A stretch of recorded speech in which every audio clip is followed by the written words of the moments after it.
Imagine you're a widow. You've planned your whole life with your partner, and then one day the unthinkable comes. However, instead of having the securities that you both worked on, those are donated. And then several years down the road, even while you're working, you buy a house. Now, I would think that, personal opinion, after you get to a certain time and your family's out, that you would want to downsize. No, you don't downsize. You buy another house. And think about the last moments of your partner getting ready to pass away. Another scenario. But yet, in the midst, for some reason, you are in the process of buying another house. That's the least thing that most people would want to think about. However, a few weeks after the unfortunate happens, you have a new house. You didn't downsize. So you're a widow. And all of a sudden, in this economy, you have a new mortgage. These are not just scenarios, they're fact. In today's episode, we're going to be talking about exploiting widows. The Restored Church of God, series part 14, we are continuing. Now, disclaimer, all the information that we're going to be going over is public record. You can look that up. Our guest, who has been with us through the beginning, Mark Sabiron, is on www.xrcg.org, and he has documented everything from the beginning. So you can find all of this information online, and for record, this is his opinion, his information that he has found. None of the opinions that we have are based on who anybody is inside the Restored Church of God. This is just going based off of what we have learned, what we have come up with. So again, we cannot go ahead and state certain facts about somebody's character or personality that is factual, is our opinion. All the other information, the financials, that is all on record. So, on today's episode, we are going to begin with Mark Sabiron. Thank you. Thank you for coming again. So, how have you been? Back. It's been a busy, good time with what I've been doing, and just 3 points of a clarification for what you just did. Number one, the web address is exrcg.org. There's nothing wrong with widows buying homes when their husbands pass and leave them an inheritance. The key point of that introduction that was missing is that the Restored Church of God approached these widows, asked them for that inheritance, years before approaching them again and asking them to purchase houses that the church owns. So I just wanted to say that. And also, my reporting is fact-based. There is public information. There's information that comes out of the church. There's information that comes from former members, current members that reach out to me. And it's not just opinions that I have about certain personalities. It's actually fact, and I document that on the YouTube website and on exrcg.org with timestamps and all available information to prove that what I'm saying is accurate. Now that the church, I've heard, is out of debt and they've sold houses, how do you know about any of that? So the Restored Church of God was founded in 1999 by David C. Pack, who was a worldwide Church of God minister. He was then in the Global Church of God, and then in 1999 he was fired and then started his own church, the Restored Church of God, which is now based here in Wadsworth, Ohio. It's the big campus across the street from Giant Eagle that everybody's very familiar with the closed gate. Seems to be something that's very contentious in the community. Why does a church have a gate? So when they started coming to Wadsworth and building the campus they took what's called common, which is a financial doctrinal teaching that members are to sell all and give it to the church. They use Acts 2 and 4 as proofs and dozens of other verses to prove you're supposed to give your money to the church. So people donated money and the campus was built. And while the campus was being built, they wanted to have what I called the manifest destiny, where they wanted to own all the properties along Akron Road and Hartman Road, because the highway was on the other side. So they would have a triangle-shaped property.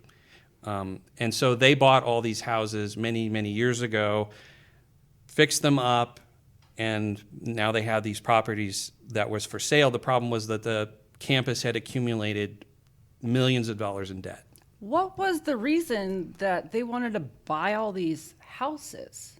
They wanted to create a physical buffer between the outside world and the church. It was a insulation through space and real estate. And plus, they could also control the look of the homes. They wanted to have them upkept because this campus, it was supposed to be the center of the work of Jesus Christ when he was going to return and come to Wadsworth, Ohio. Instead of being in Israel, he would be based in Wadsworth. And so if world leaders were coming to this campus, they didn't want a bunch of old, ugly houses, houses that weren't kept up to the church standards, let's say. They wanted the campus surrounded by beautiful homes. And because those properties encroached and met to right to their property, they also wanted to clean the backyards, and they created this beautiful park behind the houses now. And they couldn't do that unless they owned all the properties along the campus to build this beautiful park. Now, we've discussed this before, but just to clarify for people who are just now tuning in, they do pay taxes on the houses on the outside and on the inside, correct? That's correct. There's 7 houses that they built in the middle of campus that also, they pay property taxes. A 501c3 nonprofit organization can only be tax exempt for property that, quote, does the work. Okay. That would include the Hall of Administration, the Media Center, the Mail Building, and then the pole barn or the Agriculture Center. Everything else, even the grass and the lakes, they pay property taxes on. And they paid normal residential property taxes, upkeep, insurance, everything like that, maintenance on the houses that they used to own. Now that they're out of debt, selling these houses, what are they going to do? That's a good question. The reason the campus was in debt for millions of dollars for a very long time. And it was always taught to us when I was a member, I resigned in March of 2021, that once the campus was out of debt, then the church would be free to preach the gospel and make a loud noise. And as David C. Pack, not Dave Pack of Ambrose, David C. Pack told the congregants, we're going to preach the gospel loudly. He even just a year ago said, we could do this, we could do that. We could rattle every teacup in China. We could drop a nuclear bomb on the world. He meant, making a name for themselves. But then he also said, but we got to be careful. We can't, fight prophecy. And so instead of preaching the gospel loudly, so far they've announced they're basically not going to do very much because you can't preach the gospel too loudly or it fights God's purpose. So what are they going to do now that they are out of debt? Mostly nothing. They're just going to continue. I wouldn't expect anything of significance to happen in the next year. Is there a way that you can explain how they had these houses but were yet going in debt with them? Sure. So the viewers can understand. Sure. I'm going to pull up some of my information. So as of 2019, they had $8.6 million in liabilities. Okay. And the problem with the houses was they took the money that was donated through tithes, offerings, and this doctrinal teaching called common in the guise of we're going to preach the gospel. And once the campus used to be a tool for preaching the gospel, we need this big, beautiful campus so that when Benjamin Netanyahu comes here or the U.S. president comes here, we need to have a place of stature to preach the gospel to the world. We need a place worthy of Jesus Christ. So they started building up the campus, and then they started buying the houses. The problem is that it's a very small church. The Restored Church of God has that giant campus because of very few people. There are about 1,300. I'm going to guess around, I'm going to be generous to them, 1,300 baptized members worldwide that are paying their tithes and offerings. Through this common is where they got a majority of their income. So as people were giving money to the church, we're talking tens of thousands, hundreds of thousands, and some millions of dollars. I know one man who gave them $4 million. One person. So they don't need 10,000 people. They just need 100 people with a lot of money, and they can run the church and buy the campus. So they bought the houses, they bought the campus. The problem was that the steady income was not coming. People paying rent in the houses were not covering the cost of the mortgage. So those houses were a slow bleed. Plus, they're paying property tax on these houses. They're paying maintenance fees on these houses. They're paying property taxes on the campus itself. So when you don't have huge growth and new people walking in the door to give you $4 million, every 6 months, all that stuff starts to slow bleed you. So they were paying down the loans a little at a time, but there were certain events that happened within the past year that caused them to be able to get out of debt. One of those that we did in a previous video was that they did downsize some because of the financial. So some of them did downsize their employees. Now with the common that was collected, out of curiosity, what have they done? Have they done it to preach the gospel? Anything? I mean, what have they done with those funds? So the downsizing you're referencing was that they laid off, in effect, their entire field ministry. And when I say laid off, meaning take them off of payroll, take them off their stipends. So they basically had all the ministers working outside of headquarters all over the world are now on their own financially. That was a way for them to save money. The entire ministry, including David C. Pack himself, also took a pay cut reduction. From my understanding, most of the staff, the hardworking people, did not get a pay cut because the ministers did. So that was their cost-cutting measure.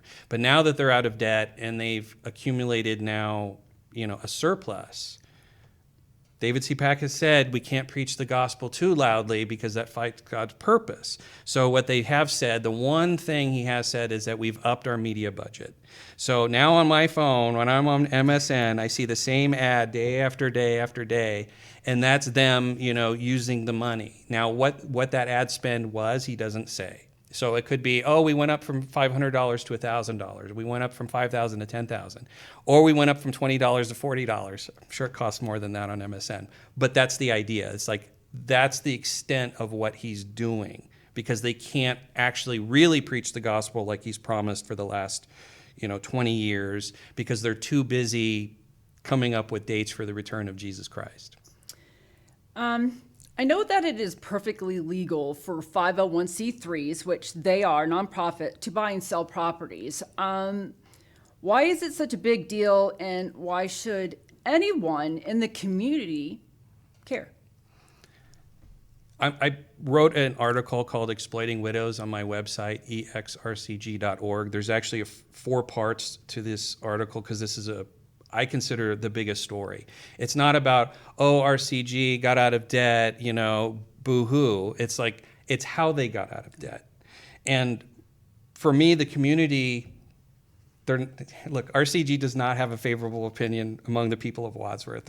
They tried to do open houses. They've had, open garden days and things like that to try to pretend that they care about the community when they actually don't care.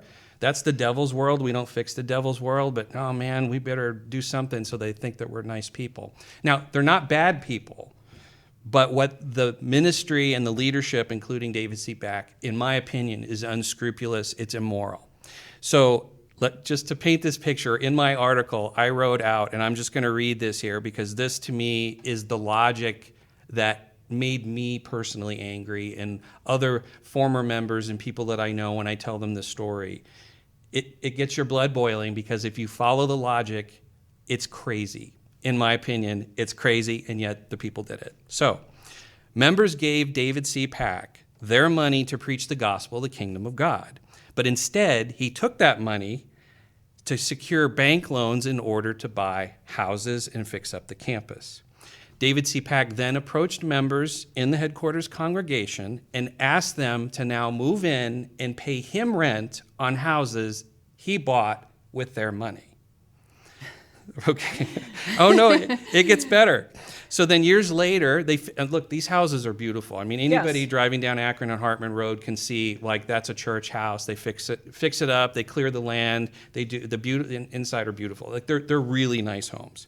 So years later, after they've accumulated value, and the debt is still weighing on them because they just can't get over this debt problem. The house accumulated value, and then David C. Pack then goes to people again that were renting the houses and say, now we want you to buy the house from us. Now, some people, I don't know if all of them were renting at the same time. I think some of them weren't, that they moved in, but they asked congregation members and employees, we want you to buy these houses. And so while this is going on, all this, I call it backdoor scheming to do the real estate deals, real quiet. They didn't do it publicly, and they didn't announce it to the church. All the while, David C. Pack is teaching Jesus Christ is coming in a few weeks. Jesus Christ is coming in a few days. Send in your money now. It'll only help you. We won't benefit from it. Meanwhile, he's working with people and sitting down with them, because I watched it happen when the houses were first bought. This is how they operate. Ask people, now we want you to move in. You take on the debt. We get the increase from the house. Now we're out of debt. And then, because some of them were employees, David C. Pack then gives raises to the employees who bought houses. He gave raises to the entire headquarters. This is not just like I wouldn't call it a conspiracy or anything illegal. He just promised to give the whole staff a raise. And it just so happens that most of these people happen to be staff members. Hey, I want you to buy a house, but a raise is coming, so you'll be able to afford it. Like, that's the conversation I imagine when I hear that. So they get raises. So now that they're out of debt, they're not doing a big work because it fights God's purpose.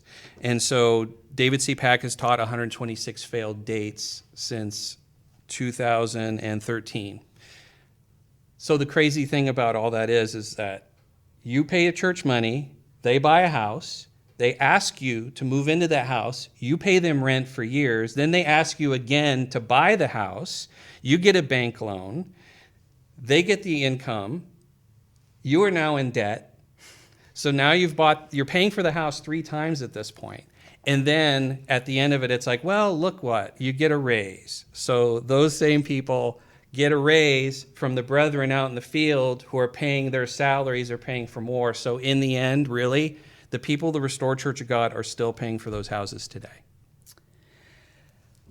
Okay, let's break this down. Couple questions. I would like to know how these houses were not on the market. I did not see signs. No, it's private. So they're the ones who decide who are going to buy these houses. Yes, they approach people and do that. Okay. People don't approach them and say, hey, Mr. Pack, we would really like to buy it. No. It's hey, come over here. We want to sit down and have a discussion with you. I watched it happen over and over and over again when I was at headquarters. This is how they work at headquarters. It is God's top-down government.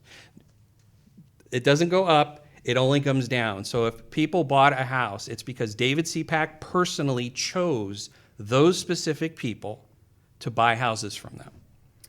Now, on the story of the 2 widows. Yes. One that previously had their spouse pass away. Mm-hmm.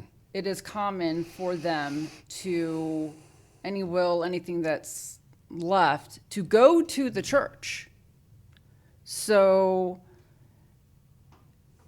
her husband has what they have go to the church, and then therefore she's working for the church. I mean, it feels like their entire life financially has been given to the church. Yes. It's the sell all that you have doctrine, but it's also a sell all that you have philosophy. Look, I did that from 2012 to 2021. Well, up until 2019, I can say I was all in. From 2019 to 2021, I started looking at the exit and going, what am I doing here? I got to get out. So people invest everything they have into the church. They're told over and over and over again, you will go into the lake of fire if you don't obey, if you don't do this. There's threats of missing out on salvation, threats of torture in the tribulation. There's threats of you'll be ejected from God's work and you could miss out on eternal rewards. Like, that's the kind of, I would consider, coercive tactics of threat to people's well-being and their spiritual well-being. So there's a condition where you put away your logic, you put away your reason, you can have friends and family telling you you're making a huge mistake, but no, this is, God testing me, and that's the devil trying to tempt me away from them. And so David C. Pack and the ministry at headquarters use that as a leverage tool to get what they need out of people. They extract from them resources, including there's actually 3 widows that I talked about in my articles. One of the other ones you mentioned that during her husband's passing, there was negotiations somehow to, purchase a house during this time in her life. That's probably the least thing that anybody wants to think about. That is the 3rd widow that I only found out about the most recently. Just a wonderful lady, wonderful man. I worked with her for very many years. I have high professional respect for her. She's just a sweet lady. And the timing of her name being put on the county records, if anybody wants to look up any of this documentation about the residential sales, all they have to do is go to the Medina County Auditor's website. That's how I found it. It's all public information. The timing of her husband's death, which was only a few weeks ago, and her being listed tells any rational person that the negotiations were going on while her husband was dying. So I would call it a deathbed negotiation was going on. Surely her husband was okay with it. Surely there was, oh, don't worry, we'll take care of her. There are certain things that when David C. Pack has exploited widows in the past, this is not the first time, this is not the first instance. Actually, some of these go back over 10 years of David C. Pack approaching widows, wanting their money that their husbands left for them and their well-being. And that's what makes me angry, is that the Bible is very specific and God is very specific about revering the widows, protecting the widows, hearing their cries. But David C. Pack sees them as a resource. And so this particular woman, while her husband's dying, there's discussions. It has to be the way that a mortgage is going and his death and then the listing, the timing overlaps. Now, is it coincidental that he happened to be dying, or did they approach him because? I don't know. It's just the timing looks really bad. But knowing what I know about David C. Pack from people who sat in the room, who sat next to him while he pressured widows to give up their money, sometimes hundreds of thousands of dollars, that their husbands worked their lives to make sure that my wife and my family are taken care of. And David C. Pack sends his agents or himself and says, we really need that money, is despicable to me. And it is an offense to God if you read the Bible, if you believe the Bible. It's an offense to God. The man has no scruples and no conscience, and that makes me very angry. And I feel bad for these people. Yes, the ladies, there's 2 ladies, widows that bought houses. That's not wrong. That's a good investment for them. But the fact that they are now in debt, in a mortgage, and that David C. Pack gets to ride his horses debt-free, that just seems very wrong to me. I saved this part once we got to this.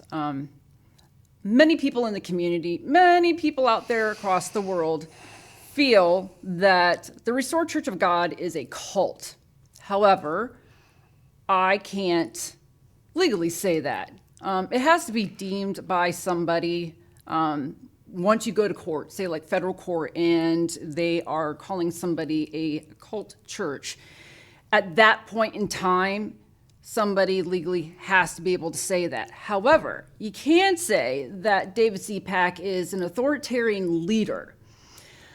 We did a 3-part series in regards to this, and it was called The Cult's the Breakdown. We even had former minister Dennis Deal of the Worldwide Church of God. Very great information. He was a lot of information to give to that pertains to David Pack. We also had Jessica Brown, and she was a former member of the Restored Church of God, and she was so brave for coming forward and talking about her experience. And one of the things about her experience was that she came on hard times. She needed assistance. So when you think of a church or an institution of religion, you know that a lot of them are involved in their community. They have tons of outreaches that they do for people. Even if they don't at that time have a resource, they have connections. The difference that is with the Restored Church of God is they don't really participate in the community. They have done, yes, they have done open houses. Which we got thrown out of once, or actually not got in the front door first time. And they have not participated with any goodwill with inside the community. Now, they have done Chamber of Commerce, but, you know. But they're being fed. That's the thing. And It's a show for them to go and smile. You know, Ed Winkfield goes out there and smiles, and Jocko Vilhune and other minister representatives, Ryan Denis goes out there, and they're shaking hands and they're smiling.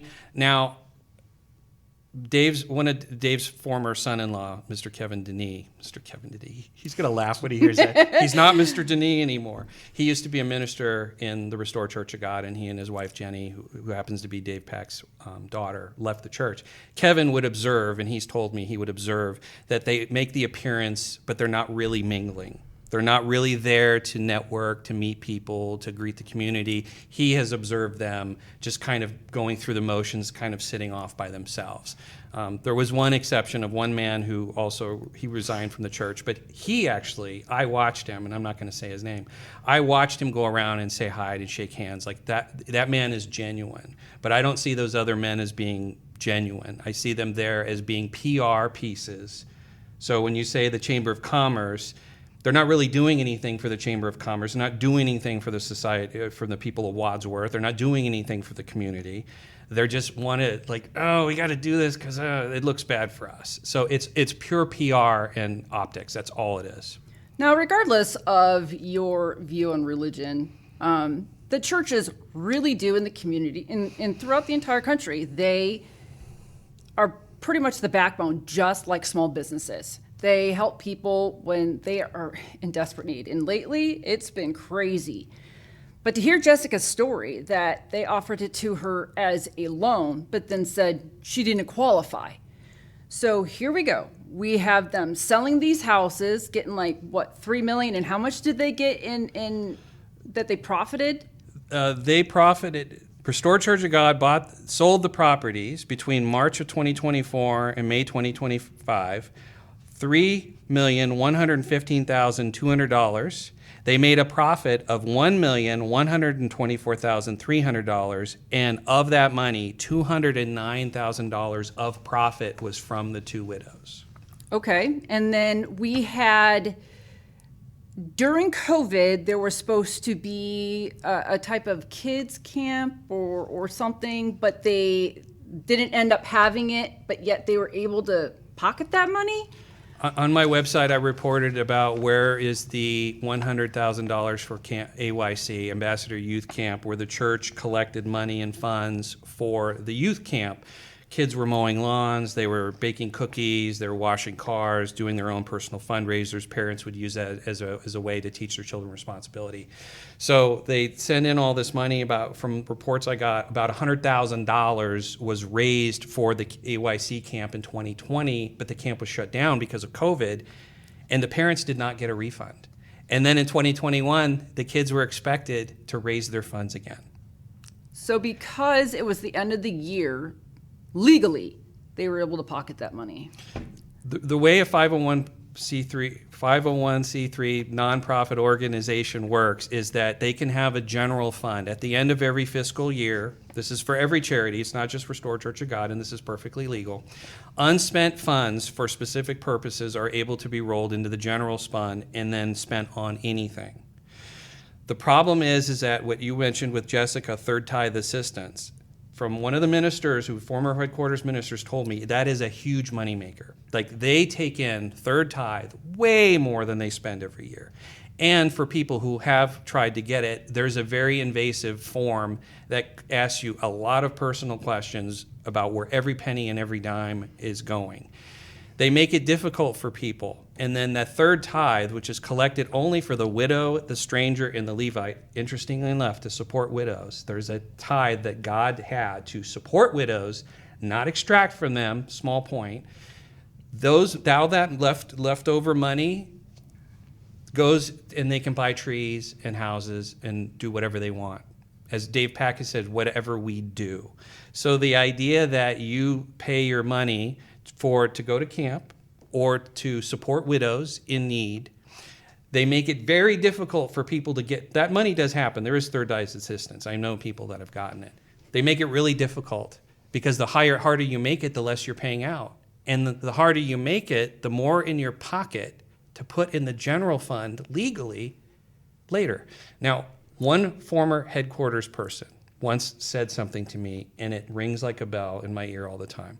What the Restored Church of God does is not illegal, it's just unethical. I ended up trying to go deep diving.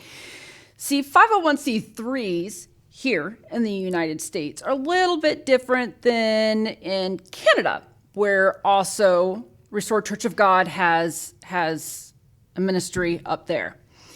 It was interesting enough that I could barely find anything on financials for the Restored Church of God because legally they don't have to. In the States, they don't have Yes. to. On Canada, it's all public. Yes, they did. I ended up finding from 2023, Canada's Restored Church of God had their revenue listed at $549,352. Okay, so I mean that's a lot of money. And I'm thinking to myself, okay, well, I mean, Restored Church of God, I mean, they got a big congregation there, but maybe in the U.S. it's just a little bit more. What I could find, and I can't say that this is absolutely for certain, but these are the websites. Growjo, GROWJO.com says that the annual estimated revenue for Restored Church of God is $3.5 million per year, and employee average salary is $33,000. I don't know. I go to zoominfo.com and they listed $30.3 million. So where's that $30.3 million coming from? $30.3 million in income every year? It says revenue. That's what I'm saying. I will do Brad Schleifer a favor, and Carl Howe can throw a flag on that estimate. That seems way too. They wouldn't have sold to headquarters members and to widows if they were making that kind of money, because again, their debt liability was about $8 million in 2019. I'm wondering if it's they accumulated several years together. Maybe it's since but their even inception. at $3.5 million, even at that, matching what they sold the houses.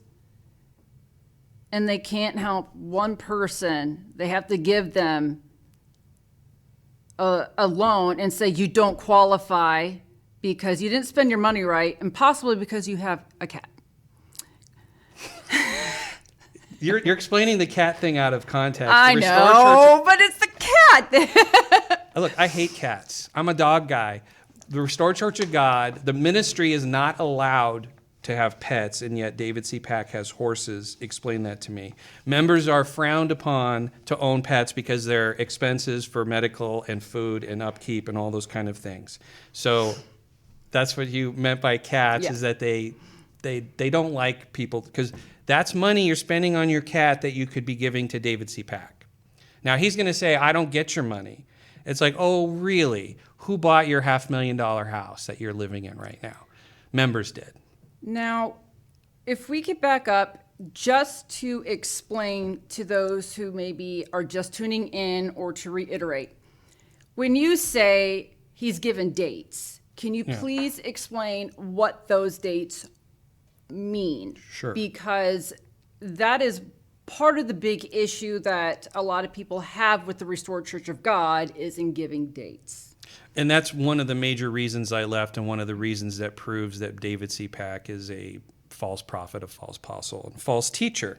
So here it is on May 19th, 2025, and as of today, David C. Pack has failed when his teaching that Jesus Christ and or the kingdom of God will arrive on a certain date 126 times.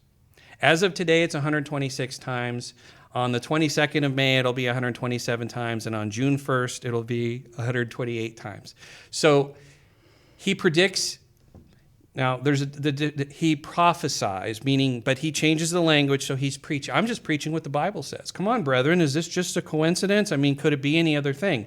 He will fixate and teach something and a date. He'll get it in his head, and he'll pull all the Bible verses together. Oops, sorry, Mike.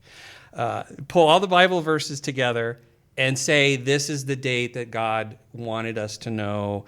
You know, it proves that David C. Pack is God's true apostle. He's Elijah the prophet. You know, he's the branch. He's that prophet. It legitimizes him every time he sets a date.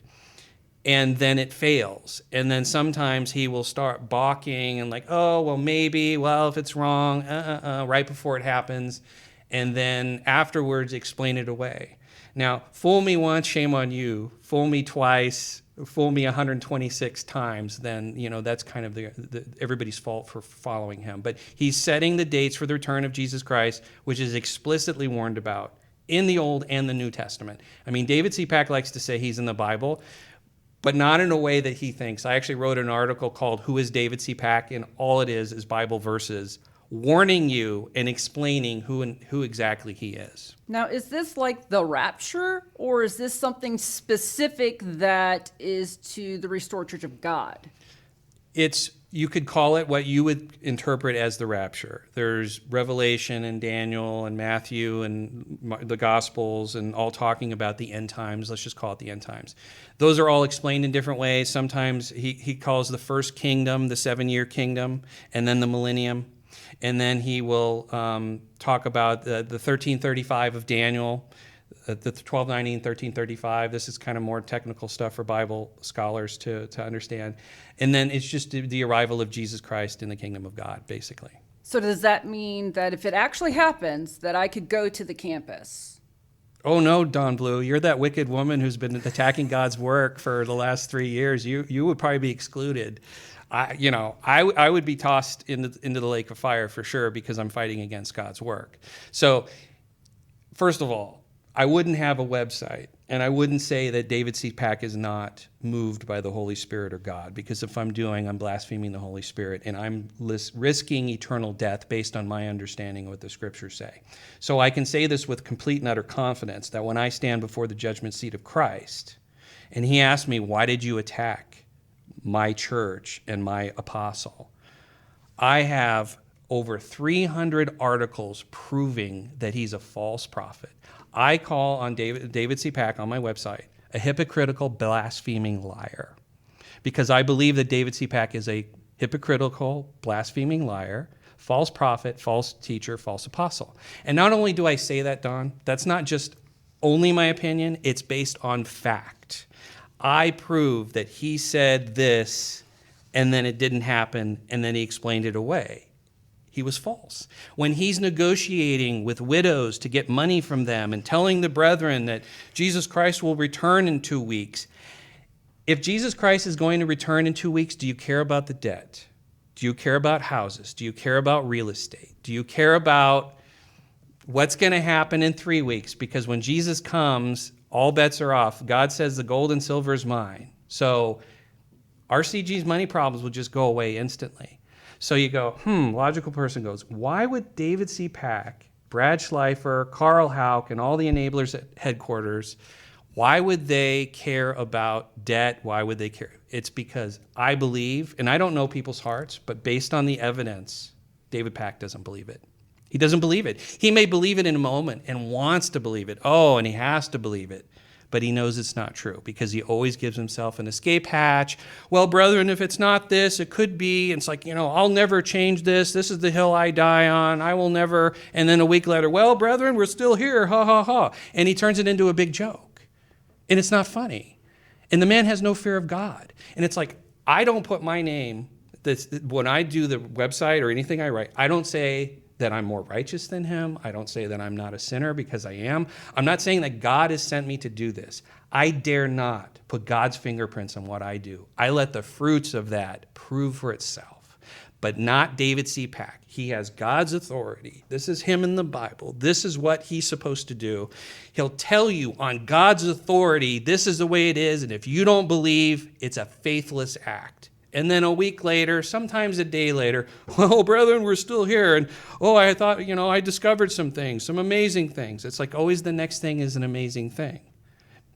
So I could keep going, but that's where I was going with, is that, he gives these dates. They don't come. People are preparing. We're not going to mourn the loss of a loved one, because guess what? I'm going to see them soon. I'm going to see my wife in a I'm couple not going weeks. to worry about taking out a loan or maxing out my credit card to get that money to the church, because I'm not going to have to worry about it. I'm going to sell my children's winter clothing, because Jesus Christ will return before winter comes. And then winter comes, and now brethren in that congregation had to give this woman and her family their winter clothes. Sorry, that's putting an emphasis on that. And that's the heartbreaking point is they're sitting on all this money and not helping out those. And again, you said he only has to be right once.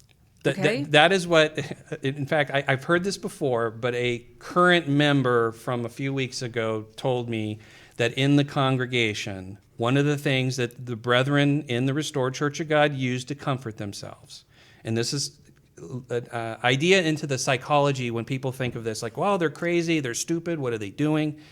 They tell each other and comfort each other, Mr. Pack only has to be right once. The cruel irony of all that is like, okay, yes, David C. Pack only has to be right once. The problem is the Bible proves that he can never be right. He can never.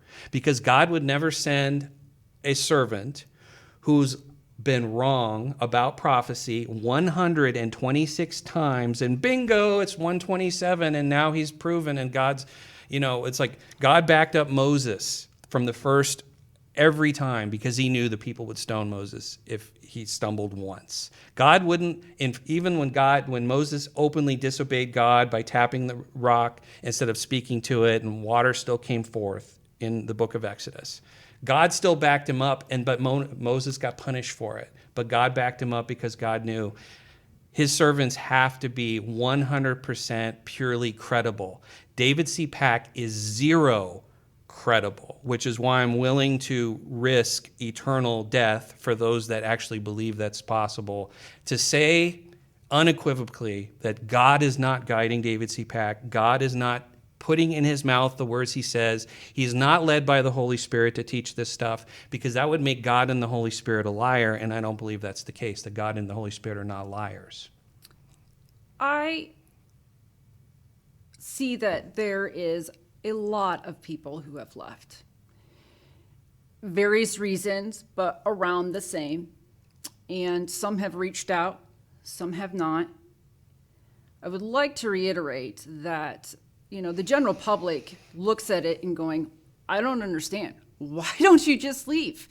Yeah. Or why don't people just leave an abusive marriage? Why don't people just, sorry, I might have stole your thunder on that. It's just I have seen over the years and meeting and talking to people, some of these people have really been in it from day one, grown up. It's what they know. It's, I've grown up in a family where, we don't really eat fish, and that's just what you're used to, okay?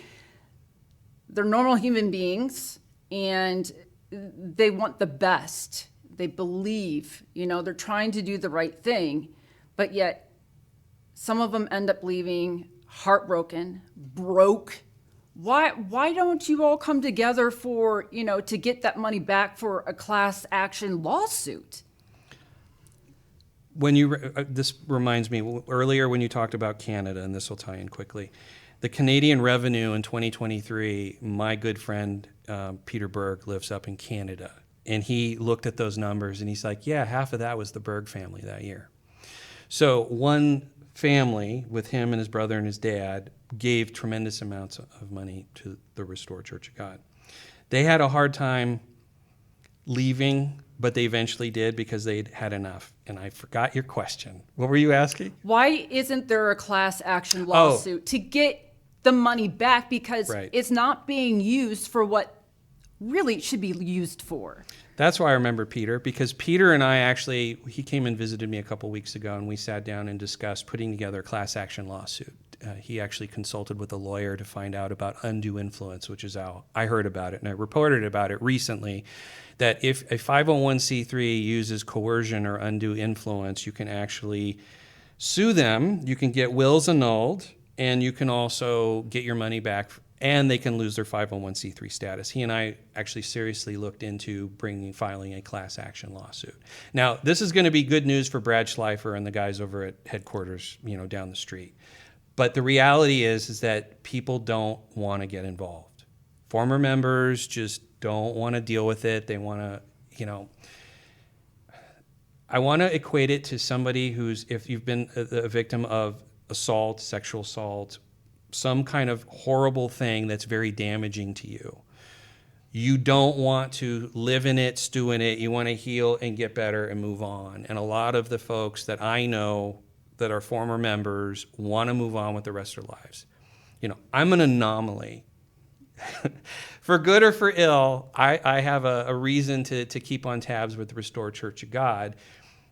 But many people who want to just get their lives back, they take the name off LinkedIn, they disassociate with themselves. They just want to heal and move on. And sometimes the former ministers have done things that they know compromise themselves.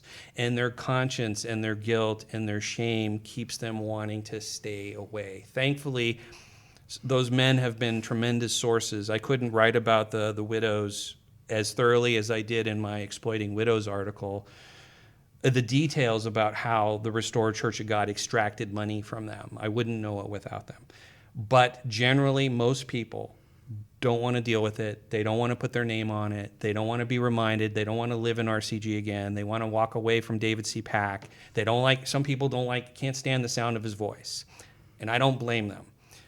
So as far as a class action, that just didn't seem viable. It would be an uphill battle, and so we've kind of left that alone, but it is still on the table as a possibility. It would just mean more people coming forward who wanted to do that, or if there was some government agency that wanted to come in and do an audit of what David C. Pack teaches, which it's out there on YouTube. You want to hear him threatening people with eternal death unless you give your money, and that's illegal in Ohio to coerce people and threaten them with death if they don't give you your money because that upsets your 501c3 status. Well, then, Which we have heard. People are scared.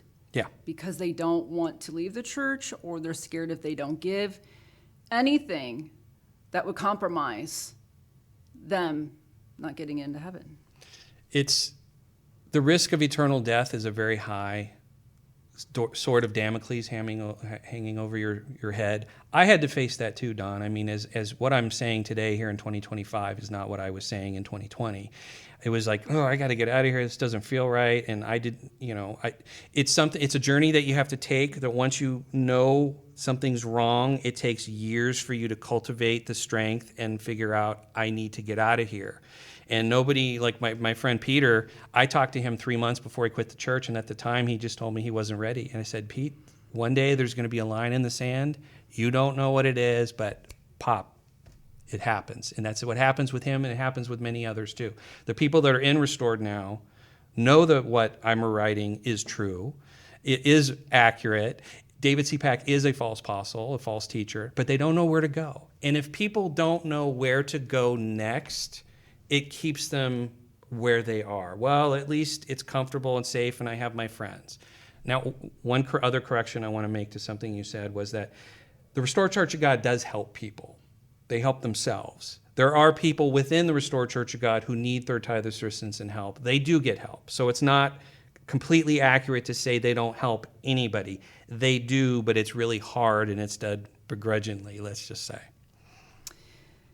In regards to those that end up having questions inside the church, that end up eventually leaving, besides your website, you guys do have a private group that you, of ex-members who are together so they can reach out to you for that if they have questions, correct? Kevin Denis put together his own XRCG Facebook group that people who leave, I always steer them that direction. Not everybody stays. Some people need it or I don't want to say need it. They like it at first because they're welcomed and it's like they can share their stories, because coming out of a church, coming out of RCG is extremely painful for most people. It is a huge life-altering decision. It involves I had to tell my parents I left that church. Oh, my mom practically cried. She was so happy. But there's that sense of, oh man, I gotta. But when you're a Christian, you learn humility. And if you use the principles that the Bible teaches and what the Restored Church of God used to teach and what used to focus on and what's actually found on their public website, the stuff you can actually find, there's a lot of great principles that tell you have to leave and why you should leave and give you comfort when you do leave. But you have family and friends. If you go to them with the right attitude, a soft answer turns away wrath, and that works when you come out of the Restored Church of God. People do heal and they get better. And every single person that I know improves. Life gets better, their mental health, their emotional health, their physical health. They all improve after leaving the Restored Church of God. I thank you for, even from the beginning, I didn't think we would get this far. I just thought it would be a couple stories. But what I like best about all of this is listening to people who have come out and who have gotten together. Like you said, they're happier. It takes time to heal. And I know that people have wanted to come forward and tell their stories. They're just not ready yet. I get that. I would rather somebody take the time and get themselves together, because it's hard. It's like coming out of an abusive relationship. Abusive family. Yeah. It's not just one person doing it. It's a group of people. And the fact that you guys have supported each other is really amazing. I would like to say that the information that Mark has put on his website, he has all the receipts for it. Nobody is saying to current members, you have to come out and leave, but do your own research. Look into the information and really ask yourself. There are plenty of great churches out there. However, going ahead and taking all of the money that they have, ask questions. If you need help, you need help. Try to apply for help. If you're denied for that help from David C. Pack, then you have more questions to be asking yourself. I really, really hope that those who have handed over a bunch of money, I know that a class action lawsuit, you just want to walk away, but think about those people that are going to be in your shoes. Think about those people that are going to be affected and all the feelings that you have that maybe, possibly, a group of you could prevent.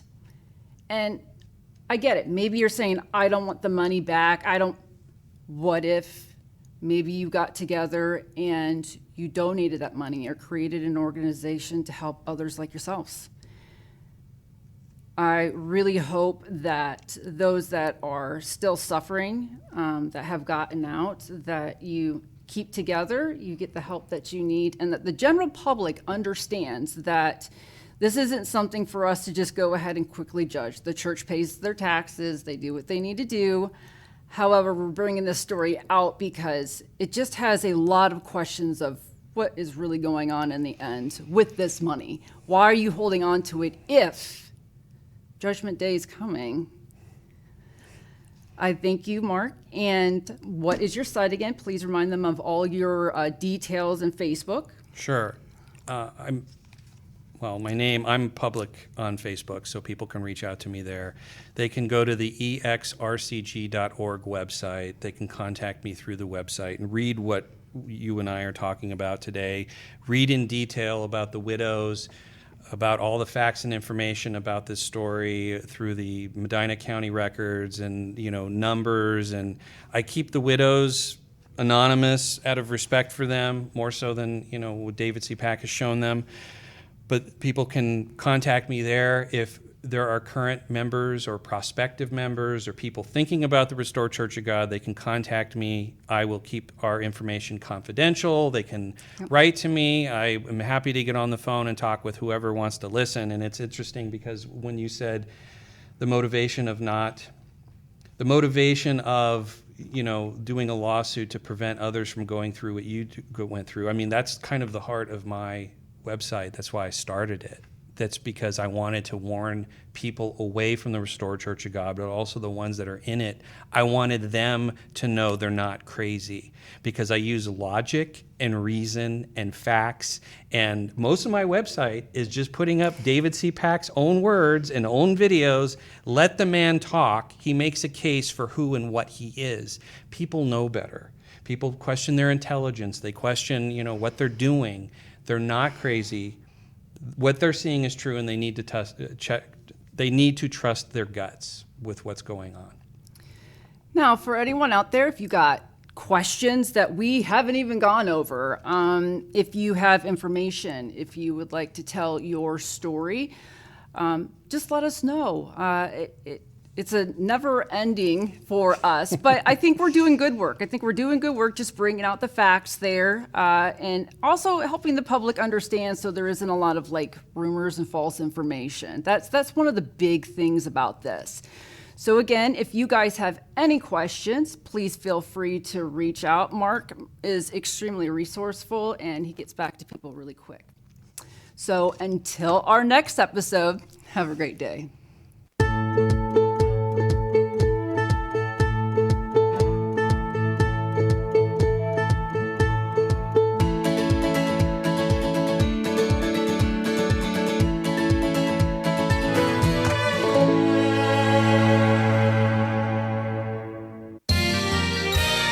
You are watching WCTV, Wadsworth Community Television.